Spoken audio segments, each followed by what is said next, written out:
se inscreva no canal, curta e compartilhe. Pai de Cristo Jesus, meus amados irmãos, vamos começar hoje mais uma aula que tem por tema a Assembleia de Jerusalém. É a nossa lição de número 13, 28 de setembro de 2025. É a nossa última lição. Conseguimos chegar ao final da nossa revista. E vale ressaltar aqui que os nossos comentários têm sido sempre baseados no tema da lição, quando, dependendo da necessidade, a gente vai abordar dentro do texto áureo ou também da leitura bíblica em classe, não, mas nunca dentro do conteúdo da lição, para que ele possa ser livre, dado pelo professor, e aquilo que a gente falar aqui possa servir no mínimo de algum acréscimo para seu comentário, ok? Abre-se, vamos para a leitura do nosso texto, que diz o seguinte: na verdade, pareceu bem ao Espírito Santo e a nós não vos impor mais encargo algum, senão essas coisas necessárias. Atos capítulo 15, versículo de número 28. E a nossa introdução diz o seguinte: todo alvoroço em torno da igreja em Jerusalém tinha um núcleo específico para demandar a solução. Aí nós temos Atos capítulo 15, versículo 22, que estava ali reunido no texto, tem apóstolos, ancião e igreja, essas três pessoas. Deixa eu adiantar aqui que é em torno, eu quero falar que adjacente todo esse alvoroço sempre vai ter um grupo específico. E deixa só, antes de dar continuidade, observar a seguinte coisa: os apóstolos eram os líderes maiores da igreja, maior da igreja. Depois vinham os anciãos, que eram os presbíteros, que eram anciãos, pessoas de idade, a palavra presbiterói. E depois a igreja. Então, esse três grupos que organizado funcionava para o crescimento e desenvolvimento da igreja. E vale a gente trazer para os dias de hoje que uma igreja não consegue funcionar com uma liderança que se demanda por necessidade agir por si só. Toda a liderança, todo o corpo, todo o grupo precisa demandar especificamente a divisão do funcionamento para que haja crescimento. Então, os apóstolos eram líderes, mas também tínhamos anciões. Os anciões tinham também o auxílio e a concordância da igreja. Porque por que é auxílio e concordância da igreja? Porque onde não tinha a presença dos apóstolos, mas tinha os anciões, eles também demandavam com a igreja a responsabilidade para que assim as coisas pudessem serem resolvidas. Então, em Jerusalém, participou os apóstolos, anciões e a igreja. Mas isso para o bem-estar, o crescimento e a estrutura da igreja. Se não havendo isso, a igreja não consegue progredir e crescer e funcionar, tá? Para o bom funcionamento. A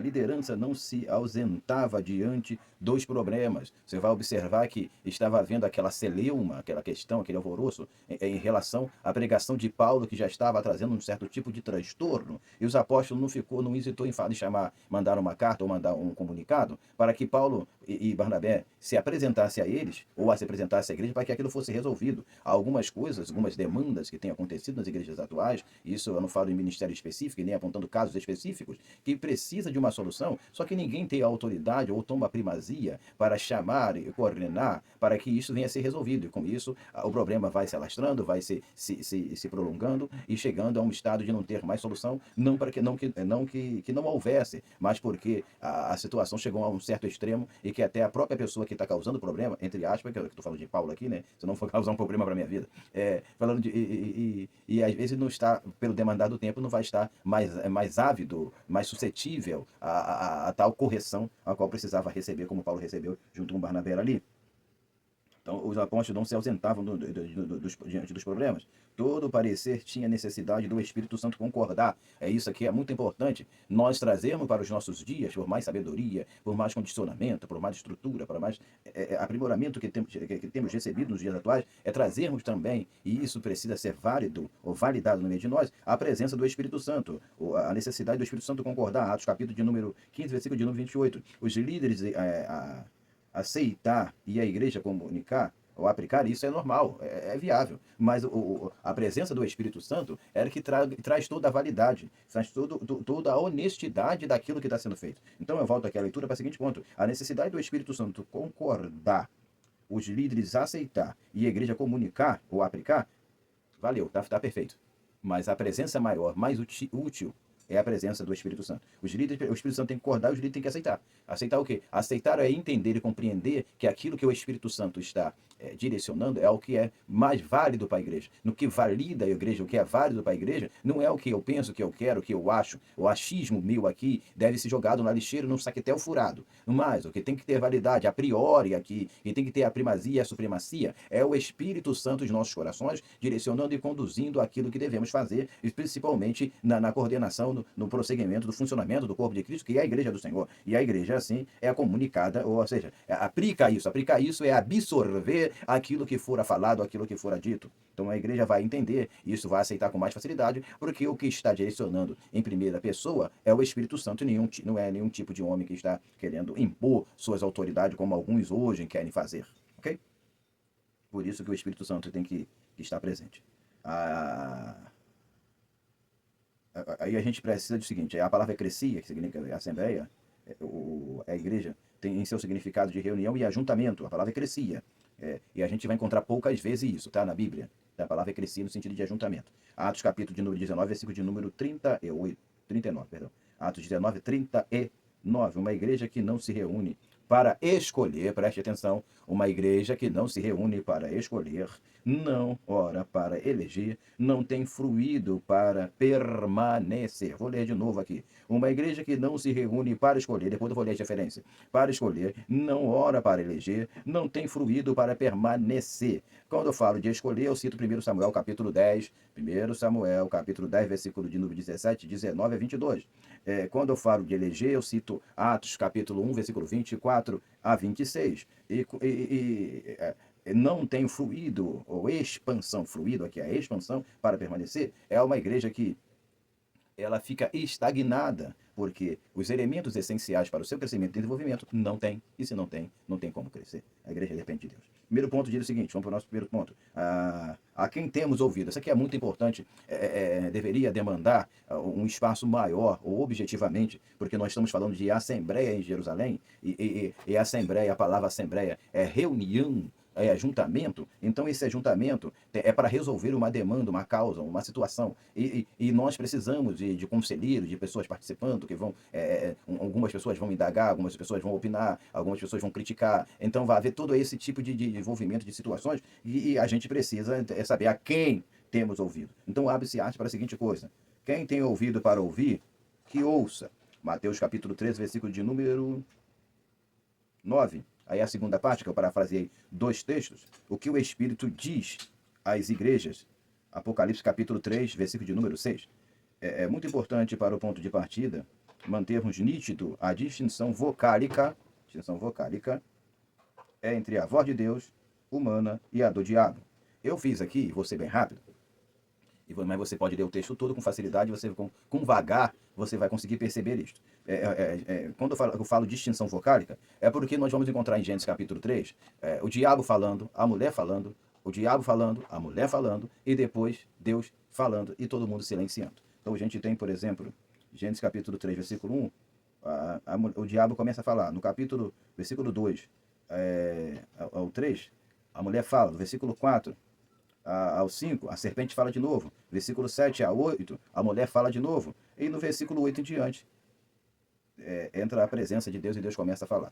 Então, o diabo falou, mas a mulher deu continuidade. Então, eu volto à questão do ponto aqui, é que é muito importante, para ponto de partida, mantermos nítido a distinção vocálica. A distinção vocálica é você saber qual é a voz de Deus quando Deus está falando, quando o diabo está falando. O diabo usou a palavra de Deus, mas é ele que estava falando. É ele que estava comunicando com a mulher. E às vezes há pessoas que têm confundido, que não têm discernido quando é a voz de Deus, e têm confundido a voz de Deus com a voz do diabo, têm confundido a presença do diabo com a presença de Deus. Isso tem trazido um grande estrago no meio da igreja do Senhor. Porque o diabo, ele falou para a mulher o seguinte, não foi isso que Deus disse. Quando aquela afirmação duvidosa, ele está dizendo assim, não, Deus não quis dizer isso, deixa eu te explicar como que Deus disse. E esse quis, deixa eu te explicar, ele levou o homem, a mulher e a sociedade, o mundo inteiro, para um abismo ao qual só o sangue de Jesus tem poder e autoridade para tirar. Então, nós precisamos saber, numa reunião, numa assembleia, numa aquilo que temos para resolver, a quem temos ouvido. E quem tem ouvido para ouvir, ouça com o Espírito, diz a igreja. Tá? Tem ouvido para ouvir. E tem gente que tem ouvido, mas está tapado, está sem funcionamento. Seguindo. Falando de uma assembleia, ou de uma reunião, ou de um conselho, mantendo-se as devidas proporções de autoridade, a voz a ser ouvida deve ser legítima e ética. Quando eu falo legítima, eu estou falando de verdadeira. E cito o Salmo de números 15, versículo de número 2, que é aquele que fala verazmente. Então, existe essa necessidade de a gente ter, a voz tem que ter autoridade e ela ser legítima, ser uma voz verdadeira. E a única voz verdadeira é a voz de Deus. Segue para o segundo ponto que diz assim, qual parecer é mais importante? Porque eu cito isso e volto a ler, vou fazer a leitura aqui. Às vezes temos colocado em autoestima as nossas opiniões e sugestões, ou sugestões humanas, do que a sugestão de Deus ou a vontade de Deus. Isso tem levado a igreja a defragar em grande ruína. Abre-se arte para a seguinte coisa: na verdade, pareceu bem ao Espírito Santo. Primeiro, o parecer tem que ser do Espírito Santo, tem que parecer bem a ele. E a gente só concorda. Parecer bem ao Espírito Santo e a nós. Atos capítulo 15, versículo de número 28. Então, a posição não deve nem pode ser invertida. Pareceu bem a nós e depois ao Espírito Santo. Não, primeiro tem que parecer bem ao Espírito Santo para depois parecer a nós. Se a posição está sendo invertida, o resultado vai ser negativo, tá? Não vai produzir nada de bom, não. A voz determinante é do Espírito Santo. Hebreus capítulo 3, versículo 7, versículo 16. Aí a gente abre aspas para a seguinte coisa: hoje, se ouvirdes a sua voz, a voz de quem? Do Espírito Santo ou a voz de Deus? Não endureçai do vosso coração. Hebreus capítulo de número 3,15. O desejo do meu coração deve ser o desejo do meu coração deve ser o discernimento, ou seja, discernimento é buscar o discernimento, ter um entendimento, que aqui a Bíblia vai falar sobre a questão da sabedoria. Provérbio capítulo de número 2, versículo 3, na NVI. Aí diz o seguinte: não escutei a voz dos que me ensinavam, nem dei ouvido aos meus mestres, fecha aspas. Provérbio capítulo de número 5, versículo 13, NAA. O homem deve ter atenção à voz da sabedoria. Provérbio, capítulo de número 8, versículo 1 e 4. ARC, a meio da revista corrigida. O coração do homem é enganoso.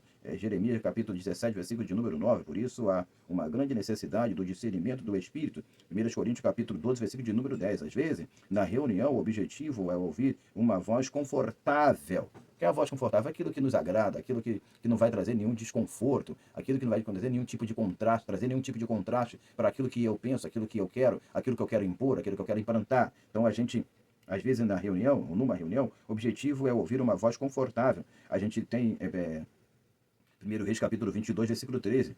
Há uma voz aqui, o Zedequias, você pode ver lá, capítulo 22, versículo 13, ele falou, olha só, falou o profeta Micaías, olha só, todo mundo está profetizando numa só voz, é uma só voz, todo mundo profetiza, uma voz aqui é a mesma coisa. Você e eu não fomos chamados para falar a mesma coisa que B e C, D está falando. Nós temos e devemos seguir o que o Espírito Santo quer. Por isso, o que nós devemos seguir, na verdade, é o que parece bem ao Espírito Santo e não o que parece bem a qualquer tipo de autoridade que possa coordenar e seguir a igreja. E eu não estou aqui, porventura, levantando nenhum espírito de rebeldia à liderança da igreja. Mas importa-nos, Atos capítulo 5, versículo de número 29, obedecer a Deus do que aos homens, ok? Então, isso é importante. Validamos a mentira por não suportarmos a verdade. Quando eu falo validar a mentira, eu estou citando o 1 Reis, capítulo de número 22, 19 23. E quando eu estou falando de que não suportamos a verdade, 2 Coríntios, capítulo 13, versículo de número 8, que nada se pode contra a verdade, a não ser a verdade. E coloquei para aproveitar aqui também o Evangelho de João, capítulo 14, versículo de número 17. Que Deus falou que o Espírito que ele enviava, Jesus falou que enviava o Espírito da verdade. Aí volta a questão, a qual Espírito nós temos ouvido? Aqui nós temos seguido? Porque nós estamos falando de assembleia, nós estamos falando de reunião, nós falamos de coisas que vão demandar para o funcionamento da igreja. Eu estou seguindo a voz de Deus? Eu estou seguindo as minhas próprias concepções? Ou estou seguindo o Espírito Santo? O que está parecendo bem aos meus ouvidos? A minha voz, a minha intenção? Ou está parecendo bem ouvir a voz de Deus e seguir a vontade de Deus? É melhor obedecer a Deus do que aos homens? Ou melhor obedecer a mim mesmo? É melhor obedecer ao diabo? Ou melhor obedecer a mim mesmo? É melhor obedecer a Deus? Ou melhor obedecer a mim mesmo? É melhor sempre obedecer a Deus. Ok? Vamos para a nossa conclusão. A voz de Satanás foi ouvida por Jesus. Presta atenção que eu vou parar aqui. A voz de Satanás foi ouvida por Jesus, Mateus capítulo 4, versículo 2 a 11, que vai manter aquele pequeno diálogo. Mas não foi atendida, prestou atenção? Ela foi ouvida, foi escutada, mas não foi atendida. A voz de Deus foi ouvida. Aí nós temos João capítulo 12, versículo 28 a 29. Mas não foi entendida. Parece até que a gente, de propósito, fez isso para dar essa mesma tonalidade final. Vou repetir. A voz de Satanás foi ouvida por Jesus, mas não foi atendida. A voz de Deus foi ouvida, mas não foi entendida. Ou seja, há pessoas que têm atendido a voz de Satanás, mas não têm entendido a voz de Deus. Isso é muito ruim. Realmente é penoso nós pensarmos nisso.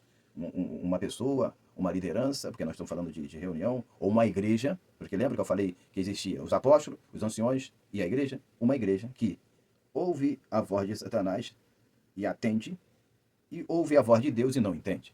É complicado. O que convém a nós? ficarmos sujeitos à nossa voz, a do diabo ou a de Deus? O que convém? O que é mais importante para mim? O mais importante deve ser a voz de Deus.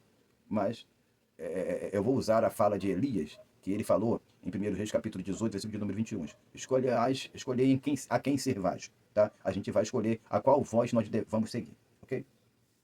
Aí eu sigo a leitura aqui que diz o seguinte. Se acha mais importa obedecer a Deus do que aos homens, versículo que a gente já citou, Atos capítulo 5, versículo de número 29. Obedecer é melhor do que sacrificar, e termina a minha fala com o versículo de 1 Samuel capítulo 15, versículo de número 22. Obedecer é melhor do que o sacrifício de gordura. Entenda você, Senhor, líder de igreja, você, igreja do Senhor, eu e você, igreja do Senhor, é melhor obedecer a Deus. É melhor estarmos com os nossos ouvidos atentos à voz de Deus. Agora, eu vou parafrasear como se fosse nós. Agora estarão abertos meus olhos, como se fosse eu. Estarão atentos meus ouvidos, como se fosse eu. A voz de Deus falada a nós.